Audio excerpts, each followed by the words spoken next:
Assalamualaikum warahmatullahi wabarakatuh. Apa kabar para teman-teman peternak satu Indonesia ataupun seluruh dunia? Uh, ini adalah video kedua saya terkait ternak ruminansia. Jadi saya ingin berbagi beberapa masalah yang dihadapi oleh peternak. Salah satunya adalah kembung. Jadi kalau kita lihat banyak sekali ya teman-teman, banyak sekali kasus ternak mati, entah itu kambing, kemudian sapi atau kerbau yang kemudian pada akhirnya mati karena terkena kembung. Jadi beberapa hari yang lalu saya juga melihat ada sapi yang berumur sekitar mungkin 2 tahunan di grup Facebook, kalau tidak salah di grup peternak sapi seluruh Indonesia. Sapi besar pun kemudian juga masih juga terkena kembung gitu loh. Sebenarnya apa sih penyebab kembung itu sendiri? Kalau kita lihat balik lagi, sebenarnya semuanya juga terkait tentang pola pakan. Jadi pada umumnya kembung itu terjadi karena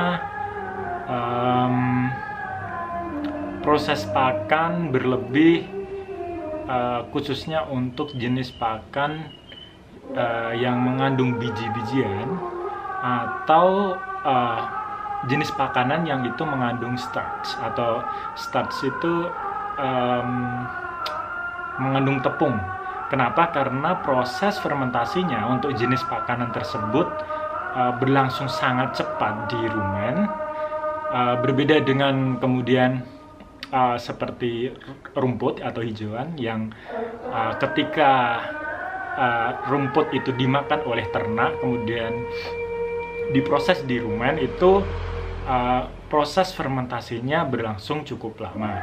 Jadi keuntungan dari proses fermentasi yang cukup lama adalah untuk buffer di dalam rumen, sehingga pH rumen itu sendiri tetap terjaga. Jadi bedanya dengan yang grain diet atau yang biji-bijian atau tepung seperti singkong, kemudian jagung, kedelai, itu ketika diberikan ke ternak secara berlebih, itu proses fermentasinya cepat sehingga proses buffernya singkat, kemudian pH atau tingkat asam basa di dalam rumen itu turun. Jadi rumen menjadi asam atau biasa disebut dengan asidosis.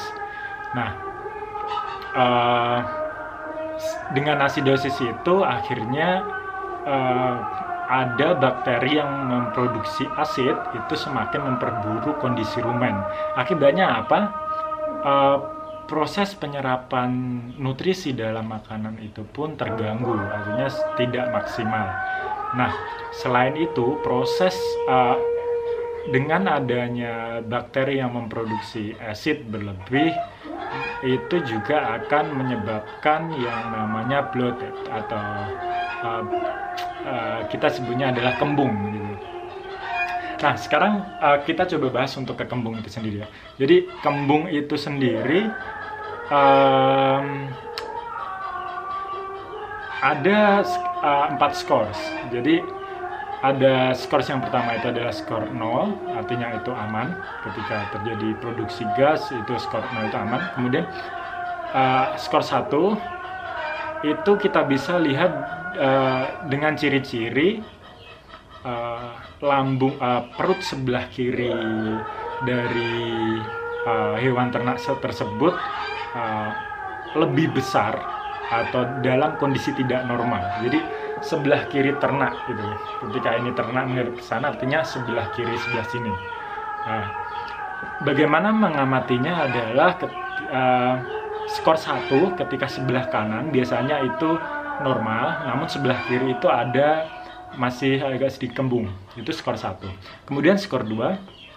Skor 2 adalah ketika kondisi yang sebelah kanan dari perut hewan ternak tersebut normal, tapi di bagian kiri dari hewan tersebut menggelembung cukup besar. Itu skor ke kondisi kembung tipe 2. Nah, yang paling berbahaya adalah kondisi kembung tipe 3. Kondisi kembung tipe 3 ini terjadi ketika antara sebelah kiri dan sebelah kanan itu menggelembung, sebelah kanan pun ikut menggelembung. Nah, ini kondisi kronik, artinya hewan tersebut butuh pertolongan. Nah, di video saya yang akan saya tampilkan di sini, sebenarnya pedet ataupun anakan sapi saya ini sudah mengalami kembung yang keempat kali. Jadi yang keempat ini saya melakukan tabing. Nah, yang ketiga ini dia masih dalam kondisi fase 1 dan 2. Artinya ketika dia kembung, kemudian keesokan harinya dia hilang gitu loh. Ketika kemudian proses dia masih makan makanan, kemudian dia mengunyah gitu, kemudian istilahnya nggak yemi atau apa. Nah, itu keesokan paginya sembuh. Nah, yang keempat kalinya ini ketika saya lihat antara perut sebelah kiri dan perut sebelah kanan itu dia cukup besar menggelembungnya. Nah, mau tidak mau saya harus melakukan pertolongan. Nah, jadi sebenarnya ada dua cara untuk mengatasi kembung itu sendiri. Yang pertama, teman-teman peternak bisa menggunakan jarum, cuman saya tidak merekomendasikan untuk menggunakan jarum. Nah, yang saya gunakan proses tabing itu menggunakan alat seperti ini. Jadi ini adalah selang yang saya gunakan waktu itu. Jadi ini panjang sekitar 1 meter lebih ya, 1 meter 40 cm atau 1,5 meter ini. Nah, usahakan untuk menggunakan selang yang tidak mudah untuk putus ya. Selang yang agak cukup tebal, lentur. Nah, itu akan mempermudah kita untuk melakukan tabing. Nah, jadi pertama itu alat yang kita gunakan. Kemudian yang kedua adalah usahakan untuk melakukannya 2 orang. Jadi dengan 2 orang itu akan mempermudah. Jadi satu kemudian kalau bisa memegang ternaknya, kemudian satu melakukan tabing. Itu yang saya gunakan. Saya melakukannya dengan bapak saya waktu itu. Nah, begitu. Terus selanjutnya yang kita lakukan adalah, nanti sambil teman-teman lihat di videonya, proses yang kita lakukan adalah memasukkan selang ini ke mulut ya. Jadi ternak itu sendiri sebenarnya dia akan mengunyah ya. Tapi tentu selangnya masih aman, tidak tolong untuk dipastikan selang itu nggak bakal putus gitu. Jadi itu akan lebih mudah untuk lebih aman lah gitu. Nah, itu kita masukkan karena hewan itu mengunyah, artinya kita masukkan pelan-pelan. Jadi sambil kita dorong, maka jadi hewan itu akan mengunyah lewat esofagus, kemudian akhirnya ke rumen. Jadi pelan-pelan sambil kita dorong sedikit-sedikit pelan-pelan sampai mungkin sekitar 1 meter. Untuk pedet sekitar 4 bulan itu dia sudah sampai ke 1 meter lebih sedikit, dia sudah sampai ke rumen. Jadi sisa dari yang biasa saya lakukan adalah sekitar segini. Jadi ini sekitar berapa senti ya? Ini sekitar 25 sentian lah. Jadi sisanya. Nah, indikasinya adalah sebelum dia yang teman-teman harus lakukan adalah coba untuk didengarkan, karena ketika dia sudah mulai memasuki rumen itu dia akan melakukan bubbling. Jadi ada bunyi grog itu kita bisa dengarkan gitu, kita bisa dengarkan di sini. Jadi ketika itu sudah mulai kedengaran, pelan-pelan terus kita masukkan. sampai dia keluar gas. Jadi kalau teman-teman sudah pernah tahu bau dari gas itu mirip-mirip dengan lumpur lapindo. Kalau teman-teman sudah ke lumpur lapindo ya. Atau kalau teman-teman belum pernah tahu bau lumpur lapindo, itu bau sapi tank. Itu yang gas bau sapi tank itu ya. Jadi aromanya seperti itu gitu loh. Jadi kalau nggak kuat itu bisa muntah, karena kemarin saya juga hampir muntah gitu. Jadi ketika sudah mulai bubbling, itu artinya sudah mulai mendekati. Nah, ketika sudah gas keluar, itu ada tiupan angin. Mungkin dengan kulit teman-teman gini kan aja sudah kerasa gitu, sudah kerasa di kulit gitu. Jadi selain itu bisa dicium dengan baunya. Ketika sudah berbau seperti memang seperti gas metan, itu artinya gas sudah mulai keluar. Dan ketika gas sudah mulai keluar, tunggu sampai kira-kira mengempes, atau tunggu sampai perut mengempes, atau misalkan memang nggak bisa kempes, biasanya ketika sudah gas itu sudah berkurang banyak, hewan tersebut akan merasa nyaman dan mulai mengunyah, dan sisa-sisa gas itu bisa terbuang ketika hewan itu mengunyah. Jadi seperti itu. Jadi sebenarnya banyak sekali ya. Ada, kalau saya lihat di grup itu banyak sekali yang teman-teman kemudian menyarankan untuk dikasih ini, dikasih itu, kemudian ditusuk pakai pelepah pisang biasanya pantatnya atau sebagainya. Jadi menurut saya, jadi ini adalah referensi yang saya dapatkan dari peternakan di luar negeri. Jadi menurut saya itu lebih aman untuk teman-teman gunakan, karena menurut saya itu sesuai prosedur gitu loh. Dan menurut saya aman karena saya sudah melakukan proses tabing ini sebanyak 3 kali, dan alhamdulillah itu bisa membantu ternak saya. Jadi seperti itu. Sebenarnya pada dasarnya kembung itu juga bisa diatasi gitu loh. Jadi nggak ketika sudah kembung, artinya kita nggak boleh panik, dan kita lihat fase kembungnya itu dari 0 sampai 3. Dan ketika sudah fase 3, ketika antara perut kiri dan perut kanan itu sudah besar atau menggelembung yang melebihi rusuk, itu perlu kita melakukan tabing. Jadi seperti itu. Dan saran saya untuk teman-teman, memang kalau di kita, karena kasus kembung itu sendiri terjadi karena banyak dari peternak kita yang menggunakan singkong. Jadi karena singkong itu sangat baik digunakan sebagai sumber energi, tapi takarannya juga harus kita perhitungkan. Artinya apa? Mungkin kita bisa analisa ketika singkong berlebih, kemudian rumen mulai asam, kemudian jumlah makanan sapi itu menurun. Nah, itu tanda-tanda pH drop. Artinya mungkin kita bisa kurangi singkongnya. Jadi seperti itu. Jadi sebenarnya ya, kembung itu sebenarnya bukan sesuatu hal yang sangat susah gitu loh. Dan kalau menurut saya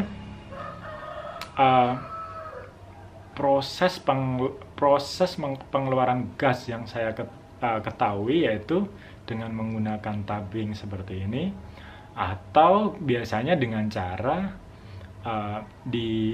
menggunakan jarum. Nah, karena expertise saya bukan dokter atau bukan ahli medis itu, jadi saya tidak melakukannya.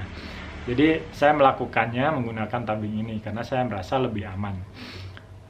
Nah, mungkin itu yang teman-teman bisa praktekkan ya gitu, karena informasi ini saya pikir cukup penting buat teman-teman peternak, sehingga jika terjadi kembung seperti itu bisa segera diatasi. Dan ya harapannya tidak ada lagi kemudian kita bisa meminimalisir jumlah ternak yang mati akibat kembung gitu loh. Karena ketika sudah fase 3 kita tidak mengatasi dengan benar, kita tidak menolong dengan benar, resiko kematiannya memang sangat tinggi. Jadi seperti itu. Nah, jadi seperti itu ya teman-teman. Terus jangan lupa untuk subscribe di channel saya, karena akan banyak info-info yang akan saya bagi ke teman-teman semua terkait ternak ruminasia. Jadi semoga ini bisa membantu, dan jangan lupa untuk subscribe, like, share ke teman-teman para peternak yang lainnya, agar apabila menemui kasus seperti ini bisa melakukannya dengan benar. Jadi seperti itu. Terima kasih dan assalamualaikum warahmatullahi wabarakatuh. Salam peternak Indonesia. Ya.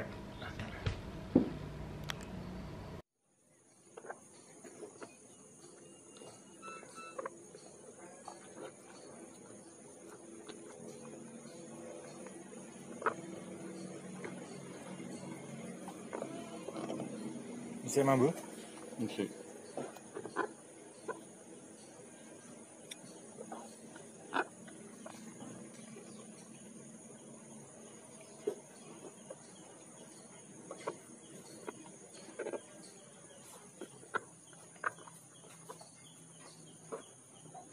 Wes ya. Sebangga metu lah metune. Nek kono apa sampe entek gase?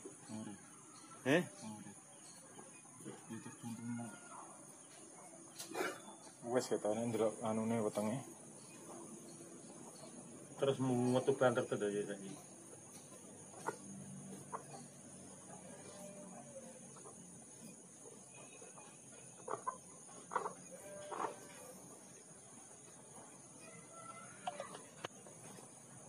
Apa? Ya sampai entek. Sampai entek. Sampai dhek kelong. Wis banter to ngene.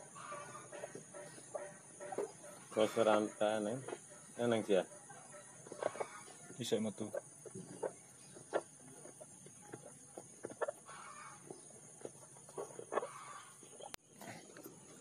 Ini proses menangani sapi kembung dengan proses tubing.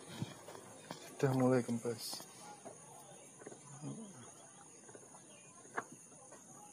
Nanti lo ya ndak mampu. Iki lho sak mampu, apa mutah lho. Mampu nih jan metan gak lumpur lapindo ya. Ini dia mampu. Iya.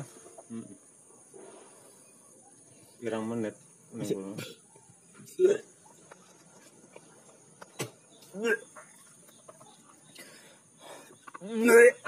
Ndak ngono. Astagfirullah. Gini rasanya Dia mampu. Kok. Jadi baunya seperti metan kalau sudah mencium bau metan, jadi gas sudah mulai keluar dari perut. Metu mampu ya. Kok mutah. Iya lah. Aku kudu mutah aku, mampu. Metu terus.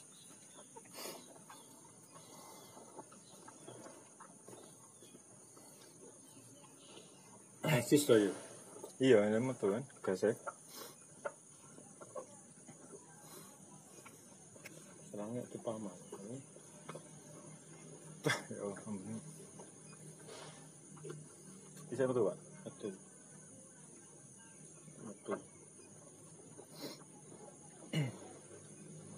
Paman serangnya.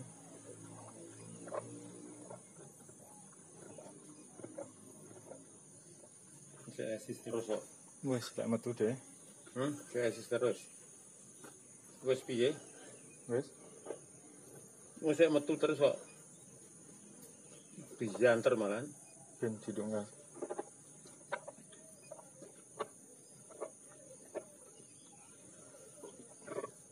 Diantar ya.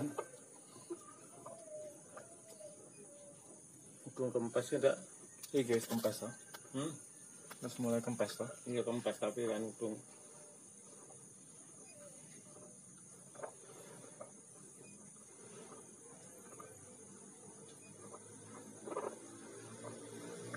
Bisa terus diantar loh, saya. Iya ben metu enggak.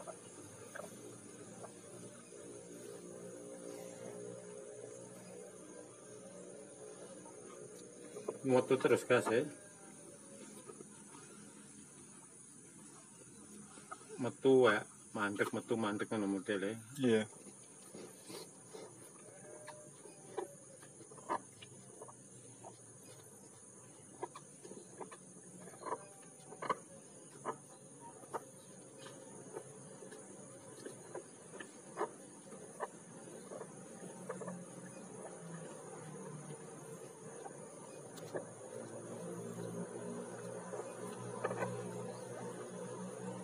Bisa metu terus aja.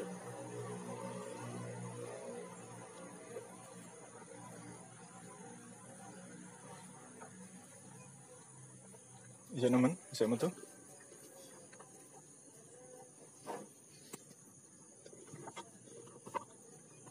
Esis kan. Iya, bisa metu. Ora tahu. Tung tak lo ya. Yang tadi entak nih. Iya ora sampai entek kabeh enggak masalah. Enggak sampai entek kabeh ora masalah, tapi selama dia isih metu ya ditokne ae.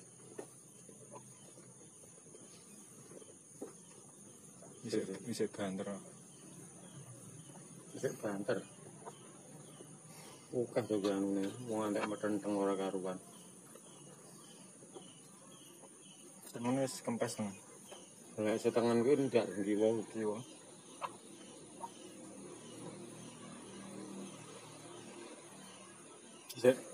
Bisa.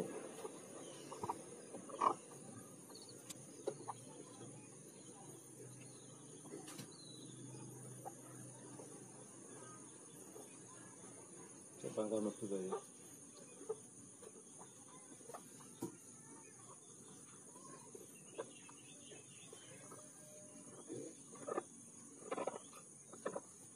Wes Pak, ya. Sekaya wis mulai kembali. Oh video apa barane nanti? Sik bene. Sik bene. Sik anu. Apa sak entake ning kono? Ndak ana. Enggak. Nah, wis mulai saya kurang-kurang terus. Wis mulai saya kurang-kurang terus kan. Saya ogah lho kuwi yo. Gas e. Banter jan. Bisa. Ben tekan sampai.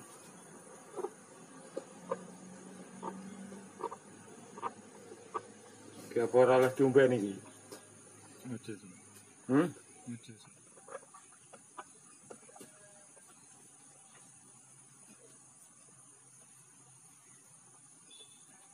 Saya panggah biantar anu nih Pak. Oke lho ini udarane. Anu. Ndro wetenge dia.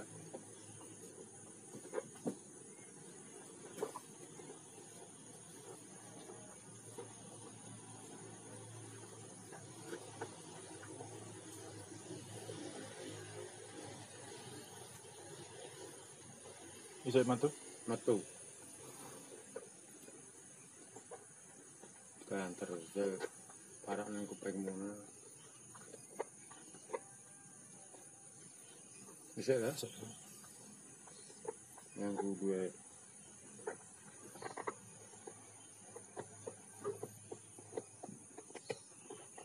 selange pangan Ojo sampai anu Pak.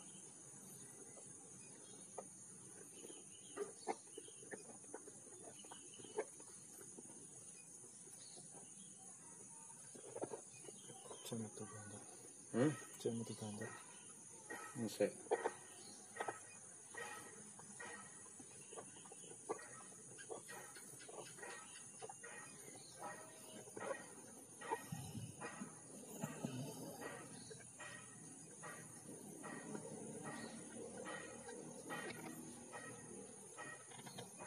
Aja sampai dipedot nih.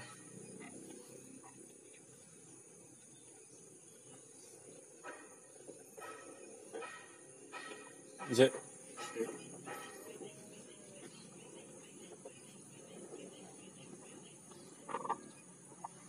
Itu pangan yang pinggir ya.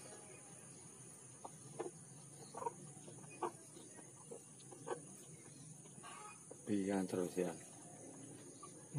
Banter. Oke to Juk, anu niki. Gas iki oke. Ngesor wis ngelendoh ya. Hmm? Ngesor wis ngelendoh ya.